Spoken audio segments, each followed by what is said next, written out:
card ladder. Final segments with PSA's data.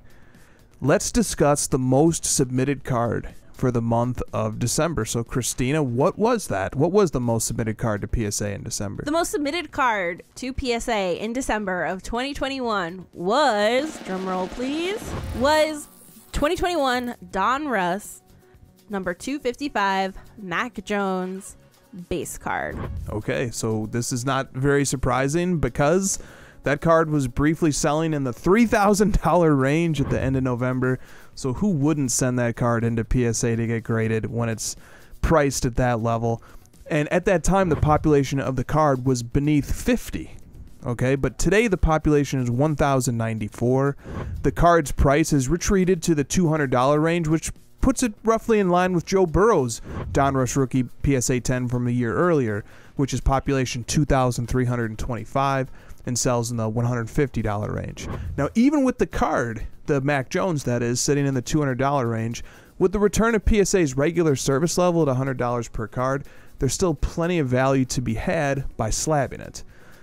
So Josh, we see this happen every year, often with early pro uniform releases. So last year, the 2020 Hoops LaMelo Ball PSA 10 briefly sold in the $2,000 range in March of 2021 when its population was beneath 100, before settling into the $125 range over the last few months as the population now approaches 1,000. So on the one hand, there's a handsome reward waiting for those who can most quickly grade these cards. But on the other hand, the hobby can't help but get carried away and pay huge premiums to get their hands on the very first pro uniform PSA 10 copies of the top prospects to hit the market. So is this always going to be the case? Do you have any reaction to this? Should we just resign ourselves to the fact that we're going to have to go through these cycles every year? We've got lots of content creators that love to make predictions. This is the one prediction that always comes true, no matter who says it or when they say it. It's a given. It also even happens with the first college uniform cards. We say it every year, like the Prism draft comes out and everyone says, don't buy it, it's going to come down in price, and people buy it anyways. It's happened in Pokemon since I started collecting in 2016. People would buy the new sets, grade all the Charizards, and people pay crazy high prices for the first PSA 10s, and then the supply would go way up.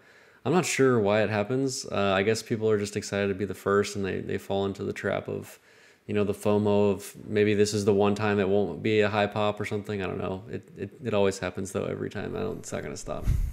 No, I guess it's not. So what's the takeaway here? If you can get your hands on those early copies, you know, and get them over to PSA ASAP and sell them while the selling's good, I suppose. And if you're a buyer, know what you're getting into. You know, some people in other aspects of life pay a huge premium to be first, and it's not an investment. It's just an entertainment premium that goes away after time and after the novelty wears off. You're watching SCC, Sports, Cards, Culture. Keep up with the crew and follow them on all the socials. Plus, join Josh and Chris and sometimes special guest Kristina every Friday night on Instagram Live. The Crossover.